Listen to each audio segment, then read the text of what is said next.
like Timothy Chalamet or Timothée Chalamet. I don't know exactly. Timothée. It's got the accent, so it should be Timothy, right? But I think it's Timothée. It's not Timothée. I think it might be. No way, it's Timothée. It's Timbuktu. This is.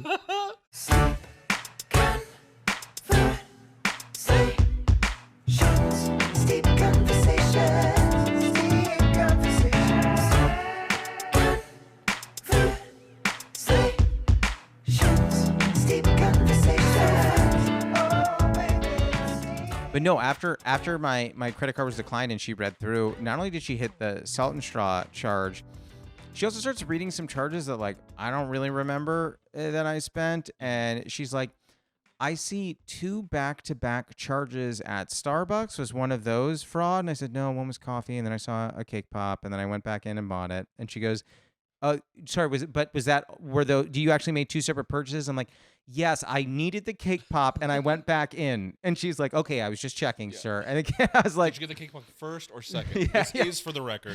She's like, this is for the fraud alert. We need to, and I'm just like, I really started to hate myself. And was the cake pop good? We have it listed here as you did like it or no? No, I don't think I've ever liked a cake pop from Starbucks. Is that a hot take? I don't want anything in that little cabinet. In that little cabinet? You know, yeah. I know exactly what you're talking about. Because I'm worried they're going to take it out of there and heat that one up. That's not what I want. I pray not. Have you seen them make it? They just put in a little microwave bag and throw it in a... I don't like the way the food is prepared there. I mean, have you ever been to an Applebee's? That stuff comes right out of a bag. But that I trust more because I don't see it happening. You're just concerned with eating good in the neighborhood. I'm going to tell you else. this. If the buffalo wings at Applebee's, Chili's, whatever, Cheers, I was going to say. You said Cheers? Yeah. Yeah, Cheers, sure. they didn't serve food. Yeah, they just did the place upstairs. Cheers didn't serve food. I don't think. Anywho, if they had it in a glass case and you were looking at it, then I don't think I would want any of it because that's not appetizing. But when you go to like a place, like a diner, like a late night diner, and they have all like the cakes and stuff. Just cakes and pies, though. But will you eat a cake and pie out of a window? Yeah, because those for some reason feel like that's where they're supposed to be. At a Starbucks, I don't think those look like display foods. It doesn't help that a cake pop in itself does look like a display item. I think it's waxy and fondant-y. Oh my God, I do not love fondant. Fondant is the worst tasting thing I've ever had. It's a fondant for me. Do you know what I mean? Absolute fondant. Yeah, I wrote that 7 years ago. I've been waiting to use it. Yeah, when fondant was really having its moment. Yeah. Which is weirdly named after Jane Fonda. I don't know if you knew that. Oh. Yeah, that's true. She created it. Yeah. Between her exercise videos and her film career, she found time. Before we keep going, because I do want to talk about Jane Fonda, I want to get to our tea. Have you sipped your tea? I almost sipped it and then I refrained because I had remorse. Sip. May I? Okay. Yeah, please. Let's see. Hold on. So, the tea today. Well, I guess before I introduce it, you're making a face. No good. Very subtle. Look, a peek behind the curtain. Please. You offered me multiple flavors. I did. We smelled them all. Yeah. I remember the names. Yeah. I think I remember which one we chose. Okay. But based off taste alone, I'm not certain. Okay. So the tea that we were drinking is Bird and Blend's Jelly and Ice Cream. That is the one I thought we picked. Yes. This is a Rooibos tea. So for those steeping at home, this is at boiling. You could honestly, it says 4+. I usually do something like this for 5 or 6. You could play fast and loose. You can steep as long as you want. You really can. Because Rooibos, they don't open up. Oh, like the regular tea leaves. I feel like you're my student's becoming the teacher. That's right. And I kind of love it. Is it Rooibos? Rooibos, yeah. Well, how did you have a pronunciation in your head before I said that? No. Rooibos is what I thought it was. Yeah. But I keep confused. When you say Rooibos, I truly think of those like alliterations you'd use in math to remember like parentheses. PEMDAS. Like PEMDAS. That's the only one I know. Or Foil. like Roy G. Biv, like those kind of school. I love Roy G. Biv. That was my nickname in high school. You would have an opinion on the colors of the rainbow. I have an opinion on everything. I know. Do you not feel that you have an opinion on everything? I don't. Really? I think I'm indifferent to almost everything. If I said these are the hardcore bands that are good and these are the hardcore bands that are not, you wouldn't have a strong opinion? I'd be like, sure, that's good for you. I like these. I don't like those. I think in a conversation, I would find the thing we both agree on and go into that territory. I'm going to be completely honest. I don't know hardcore well enough to know what is a hardcore band. I'm going to be completely honest. I know.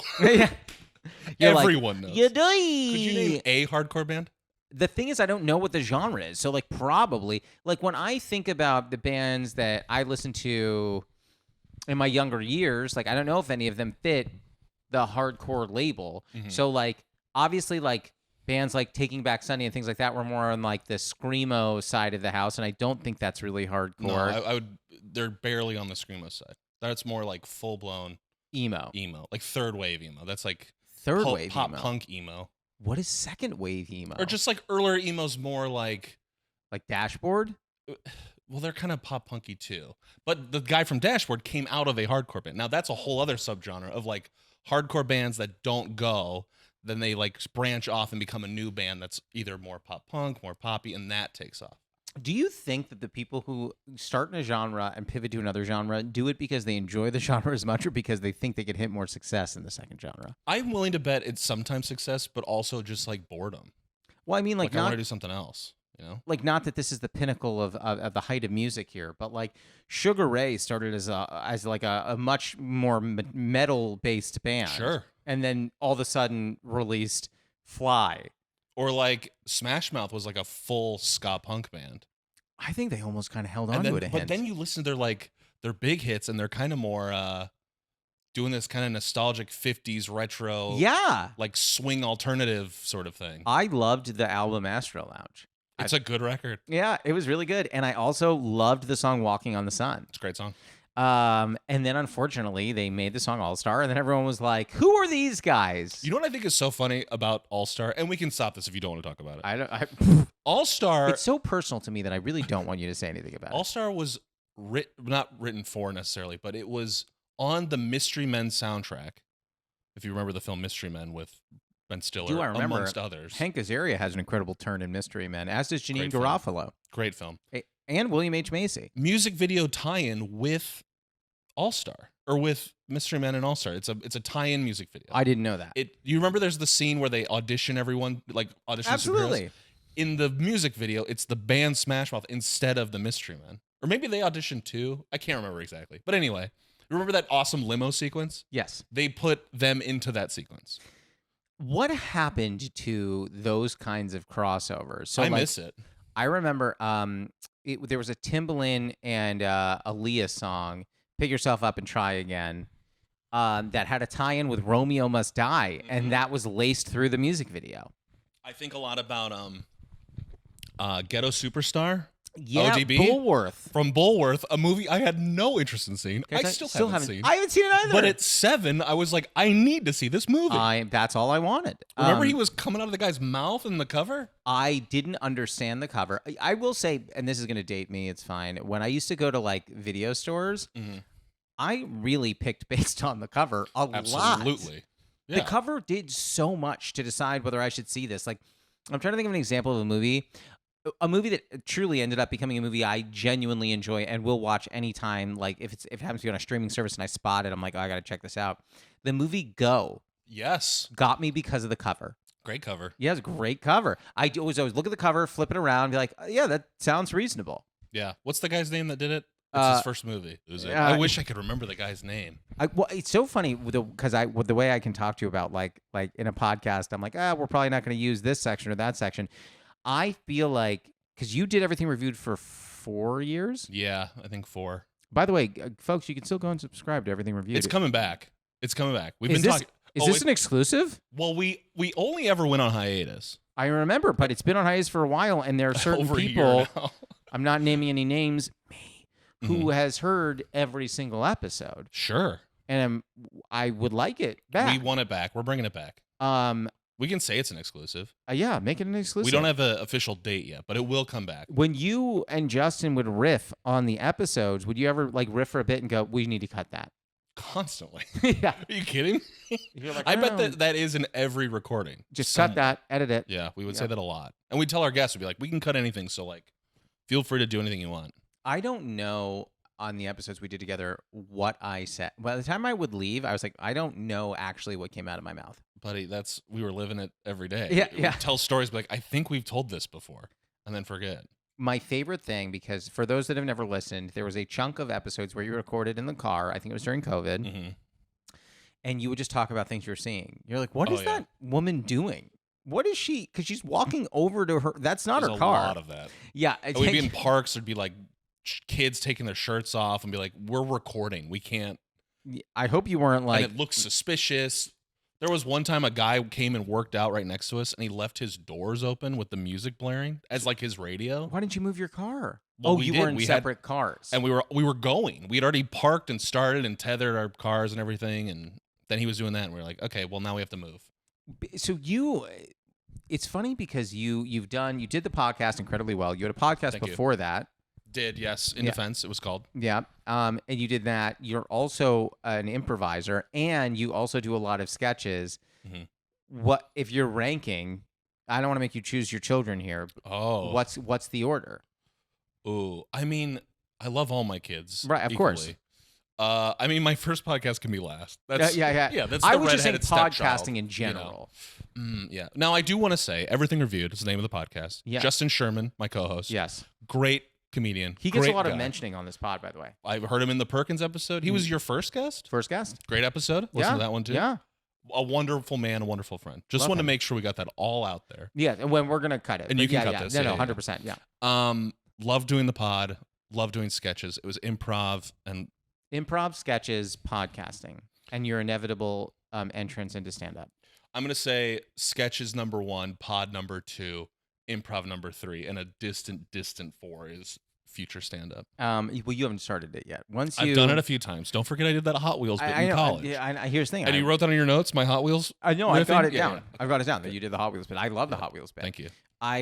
No, because it's I've never felt like someone was better equipped to do stand-up that will not do it more than you. That's insane to me. Why is that insane? Because I don't feel equipped to do it at all. I don't feel equipped to do most of the things that I do in a day-to-day. I was listening to your pod today, and you were saying, like, I don't write material. I don't. You just go up and mess around. I have to. If I was up there with someone messing around, I'd be fine. Yeah, absolutely. But by myself, I'd flounder. Just talking about, I'd lose steam so quickly. You kind of just figure out where the laughs are going, and once you are hitting areas where they're not following you, then you kind of go back. Like, I don't think I'm self-propelling with material like that. I mean, I can riff on something you say, but I can't just go up and be like, I had a hot dog today, and it was weird. What's with, You know what's funny? Every time someone does an impression of doing stand-up, it's always, what's the deal with hot dogs? I'm like, I don't know. I don't know. We're all eating them. We are. Yeah, I don't know. I feel like, I mean, when you came out here, was the goal that, like, you're going to do improv? Yeah, writing and doing improv. Okay. And how did that? Fine. I did improv consistently till COVID hit, and then that kind of stopped because everything stopped. Yeah. And I did it once since. Once? And the one time I was with a friend, it was like a mashup team of friends or whatever.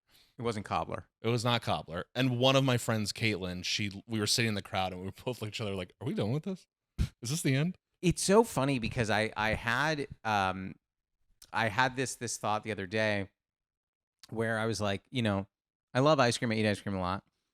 There will eventually be a day where, like, the ice cream I eat on that day is the last ice cream I have for probably months. Because I kind of just like go in and out of things, right? Right. You never know. Like, you can't go into an improv show being like, this is going to be my last show. But your last show, whether you know it or not, like, that's the one. One day it will be the last one. Was that a high note to go out on where you're like, I can leave this and be fine? You know what? I think you just convinced me to do it again. You're right. No. Yeah, you screw do that it. show. We deserve to go out on a bang. You did go out on a bang. Everyone cheered and screamed. That's a good point. But the show itself was just okay. Yeah. We need more. I did get a staggering text in the Cobbler group text. Cobbler was my old team. That we're about to hit 10 years of being a team. Are you still a team? I mean, we're still talking to each other in the group chat. So if that's what it takes, I'm a team with a lot of people. We haven't had a show since early 2020. Okay. So we still did good 7 years of it. Did you ever do a live podcast recording at the Clubhouse? No, we did one live in Omaha, and we reviewed Runza, the food chain. Did you throw out like mystery meat to the crowd? We may have thrown. I think we invited people to come on stage and eat some. I don't know. Have you talked about Runza? Do you know Runza? I have no idea what Runza is. It's a Nebraska fast food chain. Okay. And the way I would describe it is it's kind of like a chopped beef sandwich meets like a Hot Pocket. It's like a long, slender, almost like a sub, but it's enclosed and there's like meat in it. And a variety. You can get chicken or whatever. But Anytime someone says slender, I always just think Slender Man, but like yeah, slender sandwich. it's a slender sandwich. A slender man. Imagine like a Hot Pocket. Yeah. Hot Pockets. Yeah, I got it. Stand up. I just came You up should with have that. him on here. Who, Jim Gaffigan? Yeah. You know, he asked, and I was like, ooh, maybe. You got to figure out a tea he would like. Yeah, I don't have a Hot Pocket flavored tea, Jim. Ugh. Stop. Now I would try it if there was one. I would. Just to know. So when we were going through the teas that I was showing you, like I will go after the strangest teas. Oh yeah, one of them was blueberry pancakes. Yeah, had to. What was the other one? Bed knobs and broomsticks. So that's one of my favorite movies from my childhood. Oh, okay. Have you ever seen it? I just know it's old Disney, right? Yeah, and it's Angela Lansbury at her Really? finest. Yeah. Wow. Yeah, it's a great Better movie. than as Mrs. Potts. Well, that's the role it's animated. I know her from. But it's so good. I mean, I'm going to choose Bed Knobs and Broomsticks because we get to see Ms. Lansbury Okay.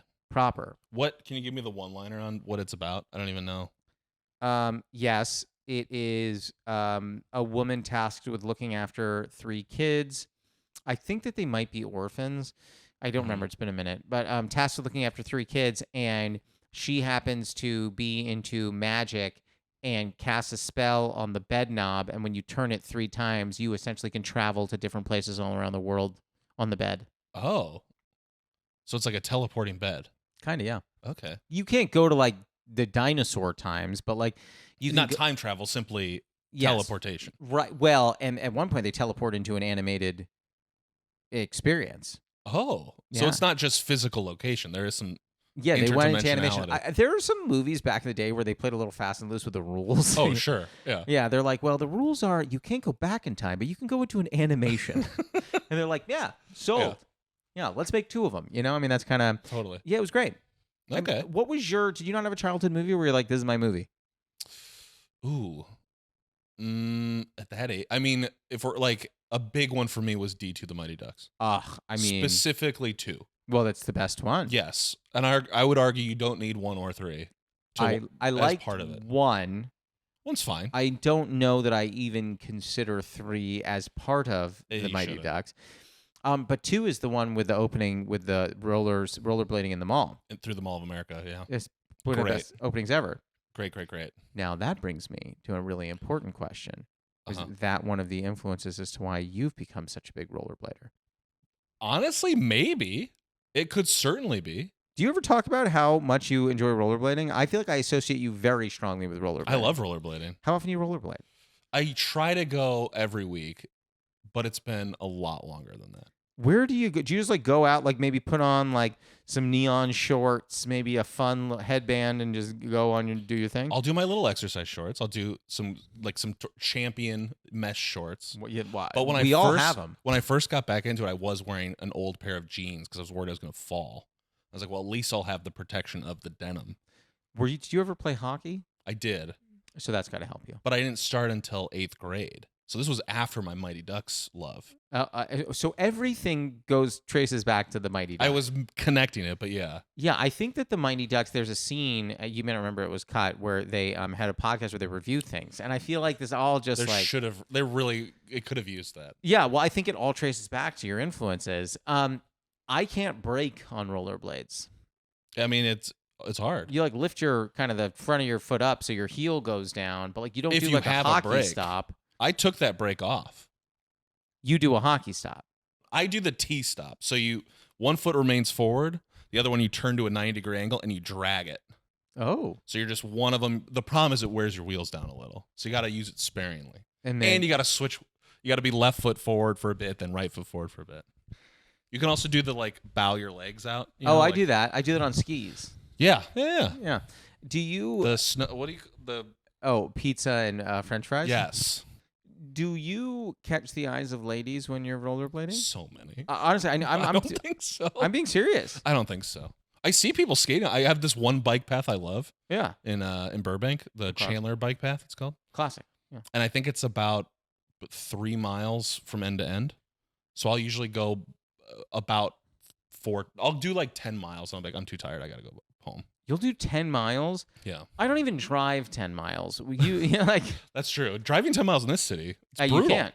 You drive 10 do miles in this city, you're in San Diego. I don't think I'm catching the eyes of ladies. But it might be because I'm also screaming to them about hardcore music. Yeah. and the You're definition. rollerblading. You're like, have you heard early Metallica? Like, they're just like, what? Yeah, they don't like that. What is this guy saying?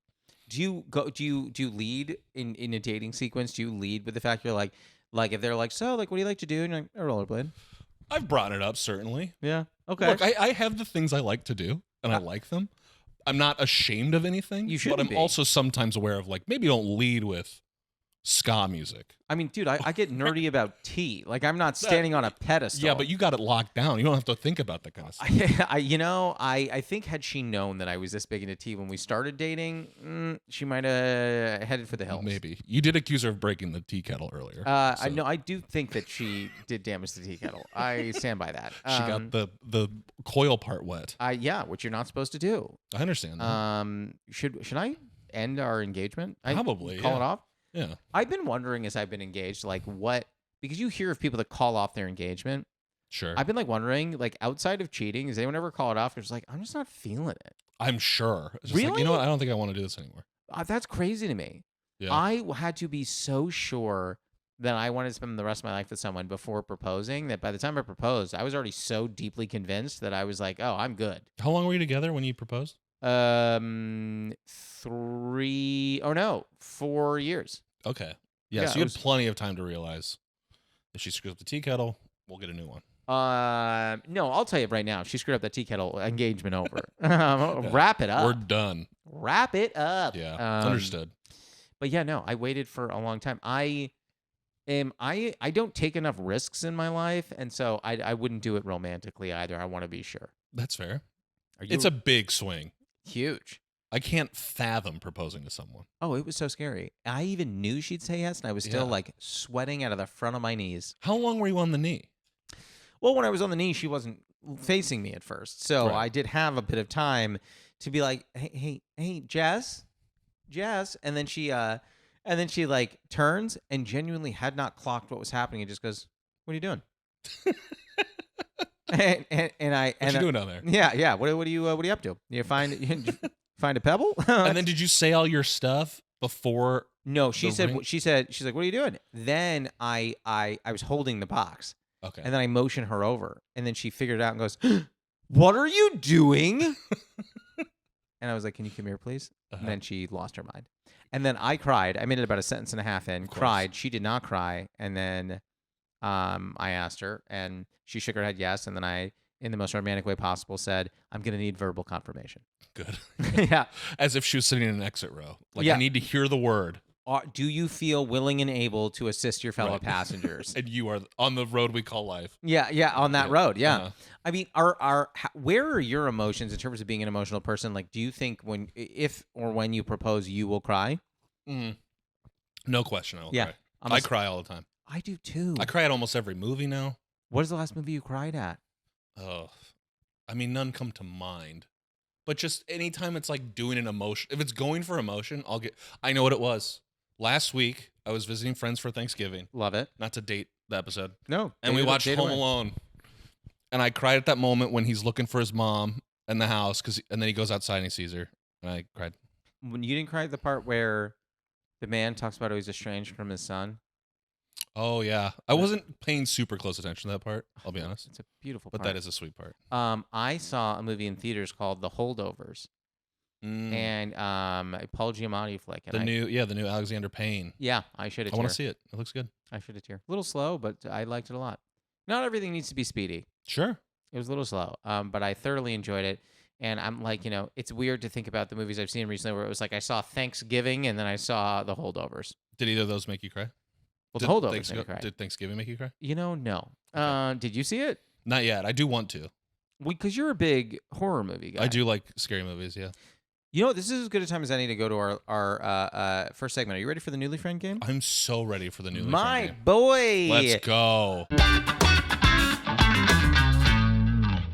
The first segment is called the Newly Friend Game. It's like the Newlywed Game, but we're friends. And I think if we were married, we'd both just cry all the time. That's true. The way this works is I'm going to ask you a question. You're going to write down your answer. Don't say it out loud. Okay. I'm going to write down what I think your answer is, and then we'll flip the board and see if we got it right. Great. So I know you very well, and I know that you love horror movies. Mm-hmm. So my question for you, and don't answer this, write it down, is what is your favorite horror franchise?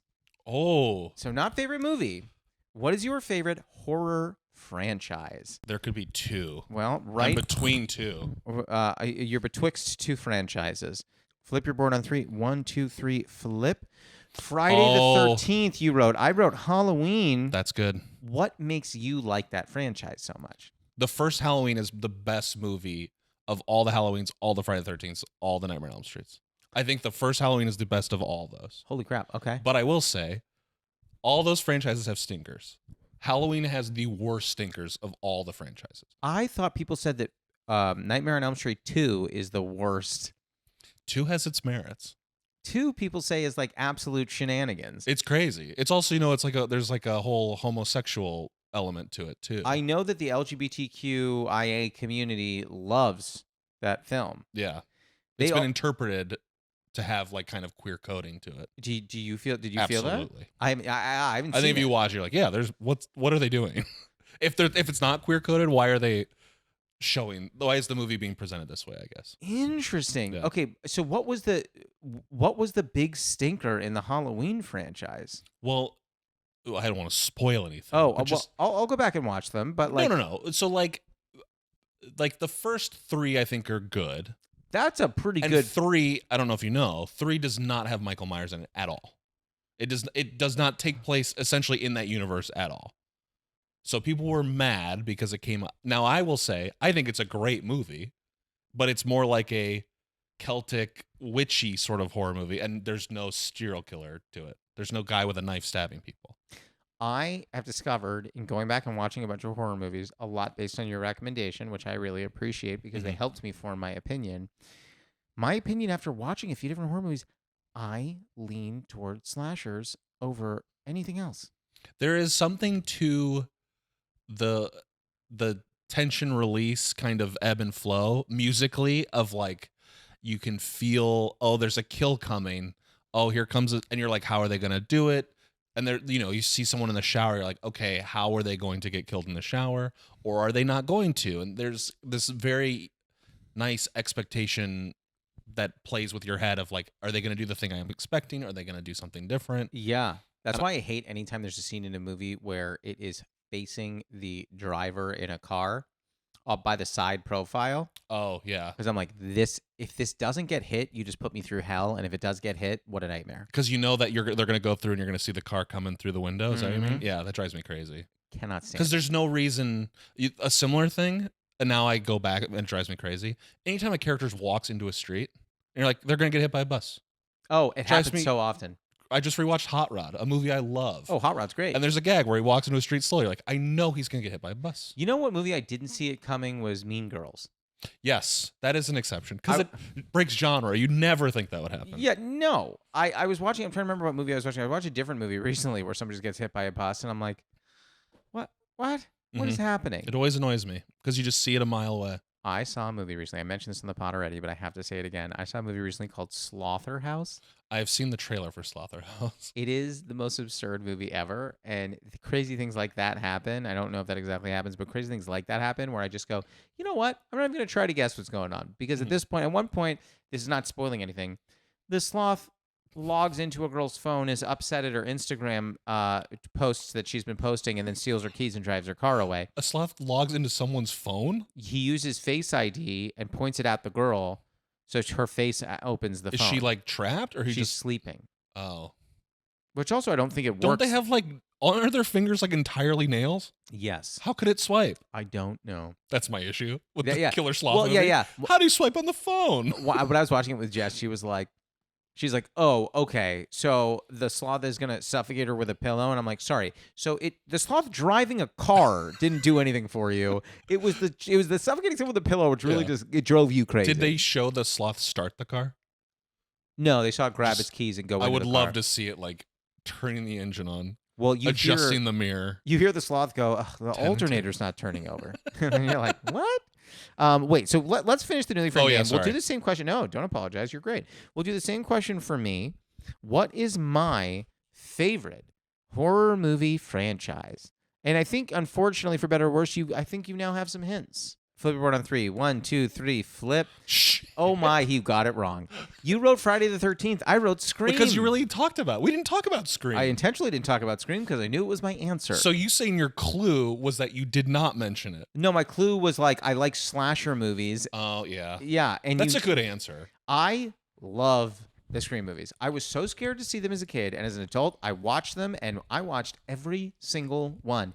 And yeah, there are some ones that are maybe not as fantastic as love what you did with that marker. Thank you. For those that are listening, he put the marker in the pocket of his cardigan. That's right. Loved it. Loved everything about it. It was silly and meta and like winked at you, but it also winked at itself. What a charming! I loved it. I enjoy them a lot. Oh, No. I there's a enjoy butt them. coming. No, what I was gonna say was not to name drop.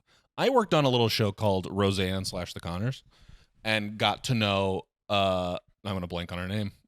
Roseanne Barr. No, who played Laurie her sister? Metcalf. Laurie Metcalf. Okay. And I was like, she was in Scream 2. correct. Yeah. And that's where I was going with this. I was like, okay, cool. Like Roseanne, I never watched it growing up. I didn't really have an affection for the show at all. Yeah. When I realized she was in Scream 2, I did freak out. In a good way. That's the killer from Scream 2. Spoiler alert. Yeah. I really got excited. I mean, yeah, that's a big spoiler there. We're not going to mute it. The movie's pretty old. Yeah. I hope people have seen Scream 2 by now. Yeah, it was great. It was so funny. Yeah. It never purports to be any more serious than it is. And all the characters are fun. I could watch Wonderful. all of them. They could all have their own movie. Yeah. What were we talking about right before I interrupted? Oh, back to I said, Scream? what would you want? What you came out directing. here to do improv Yeah. and write. Mhm. You've done both of those things. You have a very good eye and understanding because we've done sketches together. You essentially, regardless whether you want to say that's directing or not, you have a directorial lens through which you look on anything that we're doing. It feels like a very natural step in my head for you to go in that direction. But is that not something you want to do? I think part of it too is just like, thank you, by the way. Of course. This is a city where people go to like try to do the thing they love. Okay. A ton of people do that. Mm-hmm. And it is that thing of like, there's only so many hours in the day. Like, what am I going to chase the hardest? And there's some stuff where it's like, do I like stand up? Sure.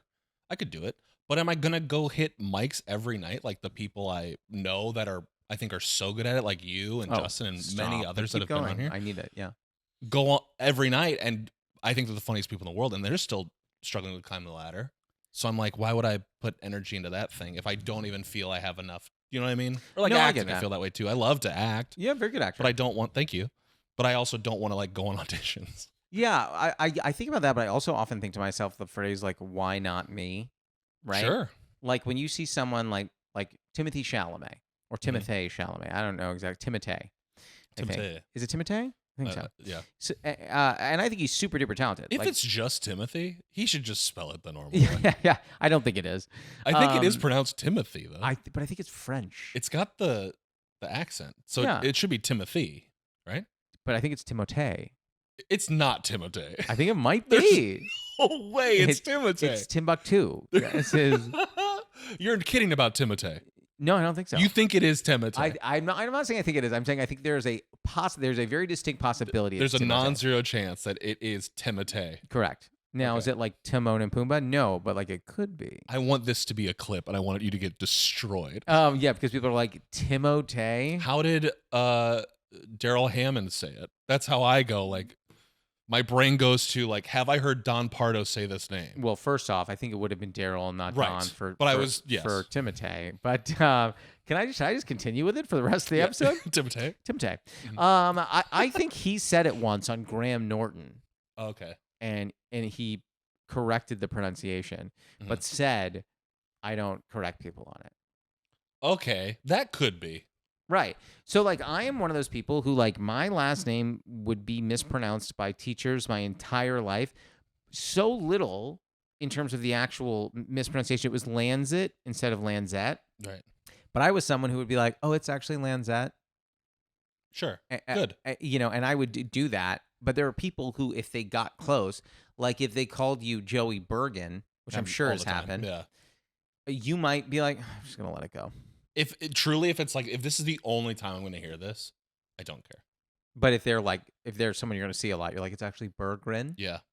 I remember I did like a Pop Warner football in like middle school, Sure. and we'd tape our last names to the front of the helmet. Interesting. So it'd be like, because if it was practice row, we wouldn't have a number. Oh, Did I we? see. I don't even know, but it did have our last name. Yeah. And I get all sorts of different people yelling my name. But I remember a coach did call me Bergeron. Like Cameron Bergeron Like or Harrison Tom. Bergeron. I don't know. Tom Bergeron is the former America's Funniest Home Videos guy. I believe it's Harrison, but there's a book, a short story. I think it's called Harrison Bergeron, about a society where they equalize everybody. So like if you're good looking, they make you wear something on your face. If you're tall, too tall, they make you wear weights on your, like weighted shoulder pads to make you slouch. Like they do all these things to make a society equal. Interesting. Yeah. I don't Does know. it work? I mean, I don't. The book is not, or the short story is not about whether. Oh, it's a short works. story. It's Okay. a short story. Yeah. So it implies that this world has already been created. This yes. way. Yes. I see. Okay. But feels like it'd be a hard thing to get off the ground. Yeah. Like, hey, this is what we're gonna do from now on. People are like, no, I'm not wearing these books. They got the Hunger Games premise. I think they're like, all right, so every time someone's gonna fight to the death, That's a good point. 11 of you are gonna die, and everyone in this society went, yeah, all right, Yeah, all right. yeah, I'll volunteer. Yeah, I would never volunteer to be tribute. I've never seen those. I just know there's the volunteer stuff. Interesting. Those were fun. But so like obviously some of these things we talked about would take up a lot of time. Sure. What's your ideal? What's the dream?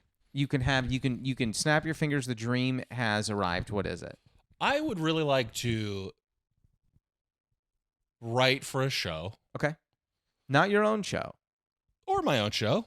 I guess this is the dream, right? Yeah. How indifferent can you be that when you dream is I want to write for someone else's show? I think truly it's just like the next step is kind of the dream, you know?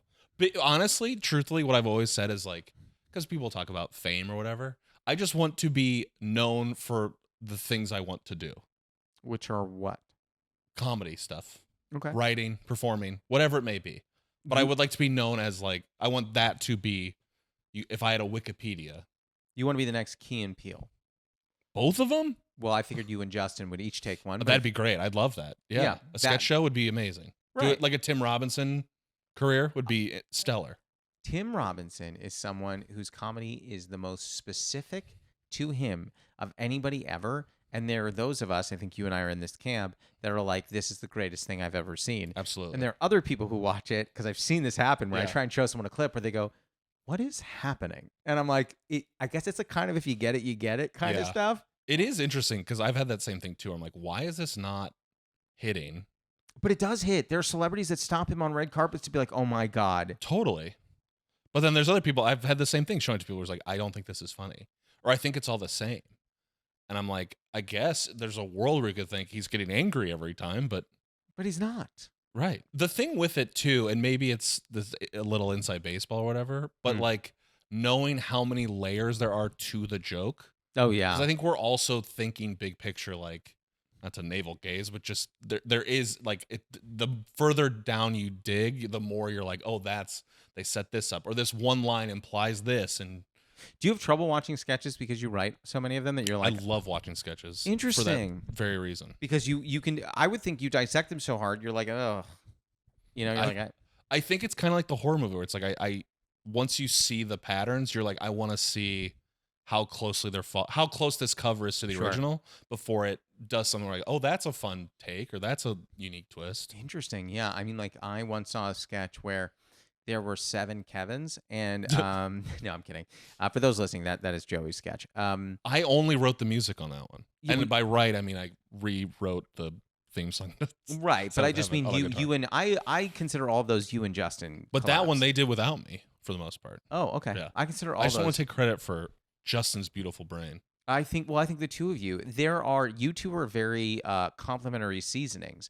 Like we did a sketch, not to hype my a sketch I was in, but we did Bidney Budney, a sketch great sketch where the two of you each bring completely different seasonings to it. Justin is playing that kind of silly, dumb guy. You are bringing one where you seem to have an authority, and yet we soon discover are just as dumb as he is.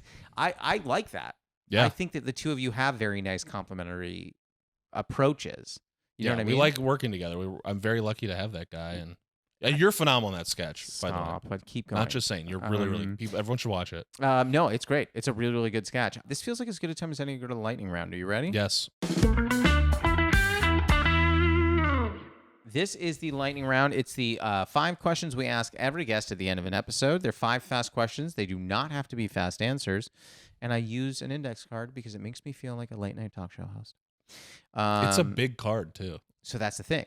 I wanted a big card because I know like all the Jimmies used a big card. They got into it. I don't think Sam B did a lot of desk segments, but maybe if she would have used a big card. It feels like Johnny Carson, the big card. Can I make a small suggestion? Please. You should print a card with your logo on the back. Oh, yes, we should. We did that for a sketch, Justin and I, and it was not. I thought it would be hard to do that. Yeah. You can just go to a FedEx, Kinko's, and just give them a card. Give them that piece of paper. Give them that card and say, put this logo on it. I was told by multiple people that I should, because our logo is circular and it fits well on a sticker. And someone's like, how do you not have stickers? I was like, I don't know. Make stickers. Yeah, I should make stickers. Yeah, I'll help you if you need. Yeah. With both of those two things. You should make cards. If I gave you a sticker, would you put it on your water bottle? Absolutely. Yes. I'll put it on my car. Me too. Windshield right in front of where the eye. Yeah, exactly where I need to be looking. Yeah. All right, question 1. What is a favorite ritual of yours? So I love brewing tea. What would be one of yours? I did think about these. Does it have to be a morning ritual? No. Okay. Give me a ritual. I love listening to records. That's I love great to answer. sit down. I guess I'm not sitting yet. But I have the record shelf. It's like underneath. It's on the floor. So I'll sit down and I'll look through all of them and be like, I'll kind of like pull them out just enough to go, this is what I'm going to listen to tonight. And then I'm really proud of this. I've got this like gallery wall above it. And there's 3 little record shelves. I kind of like hid them in the gallery wall. Okay. So then I can kind of have like a what's on deck. What am I listening to? And I'll usually pull like 3. Okay. Like these are the 3 I'm going to listen to tonight. Is your collection a mix of new and old? Is it more? Yes. Okay. It's a lot of everything. It's a lot of old. A lot of stuff I inherited or found at used stores. Oh. Yeah. What would be an example of like one of your favorites that you have in your collection? Ooh, of all of them? Do you have tons? I don't know how big your collection is. I think I have somewhere between 150 and 200. That's a lot. What is the one that you've pulled recently where you go, this is a gem? I mean, I've got a few. Do you know Mondo? Sounds familiar. They're out of Texas, I think. They do a lot of like film scores and stuff on vinyl. They have the Josie and the Pussycat soundtrack. The new one or the old? It is the soundtrack of the film from the early Rachel 2000s. Lee Cook. Yes. Yeah. Have you seen that film? No. One of my personal favorites. Is that true? I think you would really like it. It is a phenomenal movie. Really? I think you would love it. It is the writer-director duo from Can't Hardly Wait. Which is one of my favorite movies of all time. You will love Josie and the Pussycats. Really? You will love Josie and the Pussycats. Josh, when I say love, I really think you will really, really love that movie. I just love when he's like, Mike threw out my rainforest diorama out the window. It rains here no more. Question 2. What is a running bit you have with a friend or partner that makes you laugh? I have a lot of good bits with my sister. Coley. Shout out. Shout out to Coley. A few years ago, she was out here and she bought new headphones, some Beats. Sure. And we like, we should try them out. And so she had them. I don't remember who was listening to what, but one of us Bluetooth Take Me Out to the Ball Game as like the first song you listen to when you try the new headphones out. And now it's a running bit where we put on Take Me Out to the Ball Game. If we're in the car together, if we're at home, we'll try to get Alexa to play Take Me Out to the Ball Game without anyone hearing it. Do you try and do it to each other? Like if she's like hanging out, you're like, hey, can you come here for a second? And then just boom, you play. We've certainly done that before. Yeah. One of my favorite things to do, and I'm going to like, Jess could not hate this more, is we have a Sonos soundbar, which I can access from my phone. Right. And sometimes if I'm downstairs and she's up here and she's trying to focus, there was a movie that came out, maybe it was 5 years ago, maybe. It was, oh my God, I'm forgetting the name right now. It wasn't the Ready or Not was the movie. Yeah. So there was a movie that came out 5 years ago, Ready or Not. In there is a song that is called Hide and Seek where it's like an old-timey song that they play at the end of the movie, and it's creepy. And I will cue that up and play it when she's up here, and she will get so mad. She'll be like, turn this shit off. Does she know immediately? Is it one of those songs where like the second you hear it, you're like, oh, Yep. he's playing the song? There was one time we stopped off. I think I like had to run in and get like one. You ever have where like you buy groceries and you forget the one thing you needed to make the recipe? So we went back and I had to get the thing, and she's like, I'm staying in the car, and I was like, okay. And then while she's staying in the car, I walk out of sight and just start playing the thing, and I just hear Josh, and I'm like, okay. The best part of that one is like you do it and you don't even need to see the results. You're like, I'm doing it, and I can just walk away. And Yep. Oh, absolutely. It's fun so every funny. time. God, that must hit every single time you do it. It really does. Anywho, question 3. What is a controversial opinion that you have? Oh, this is big. I think this is a big one. This I've told a few friends in confidence. When it comes to dating, Yeah. a big red flag for me is if a woman has a dog. Any kind of dog? A dog, period. So not a little yappy dog. Any dog. Tell me more. So one, if you're a single person with a dog, you have to be home a lot to take care of it. That's true. Which means any social interaction will have a clear, like, end of the line, I have to go home, including a spending the night situation. True.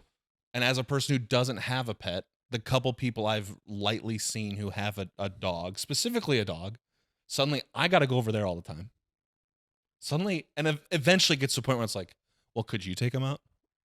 Could you help me out with it? And it's like, no, I don't want to. I didn't get a dog, you see, and you got the dog. So no, I don't want to take This him is out. your thing. You chose to have this deal. And then if things work out, now you have now a dog. I have a dog?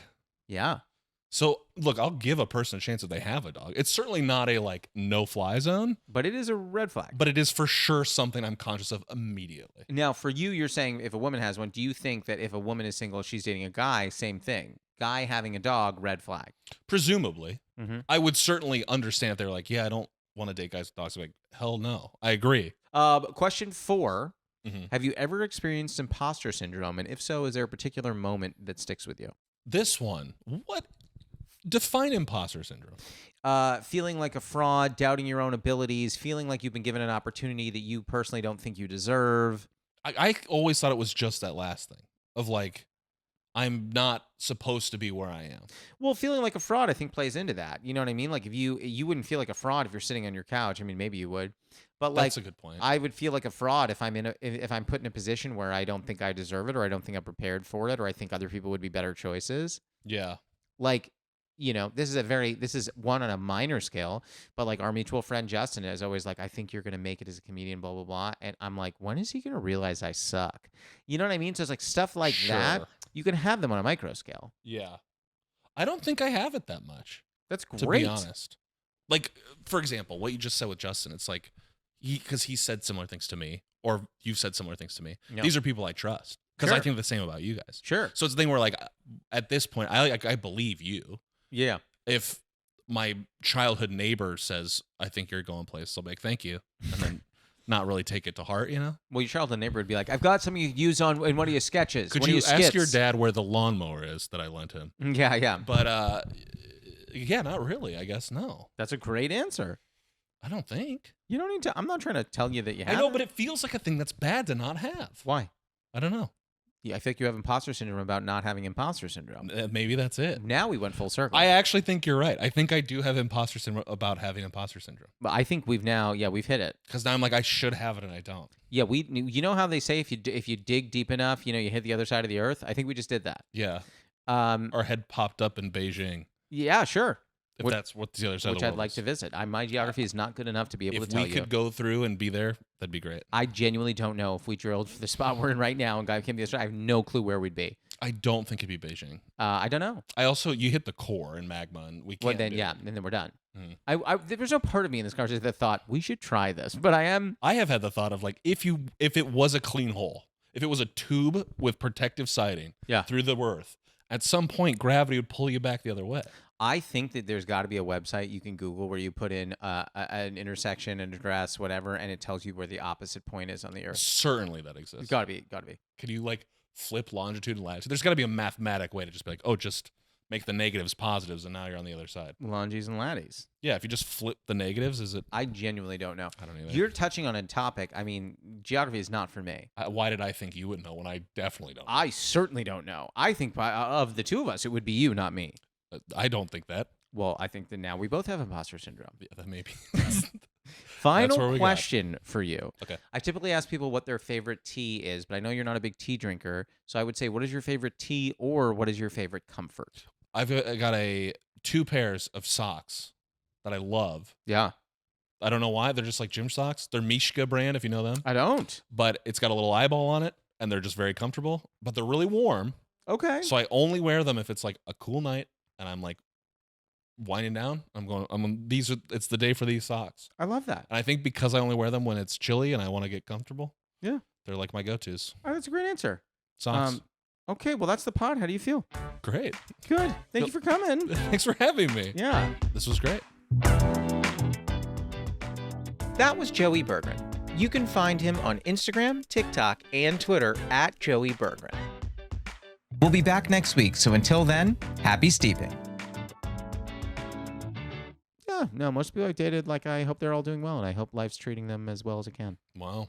That's big of you. You're not like that. No. I wish them all the best, but... Is there one ex, obviously don't say their name, where you just think about them and you just go, well, I honestly don't hope you're doing. I hope Josh, you're not there's doing great. multiple like that. Fair I mean, enough. look, I hope they find their own happiness. Oh, I thought there might be someone where you go, I hope you don't find happiness. I probably don't think that. I think I want everyone to be happy. Oh, I don't. Just be happy separately of me.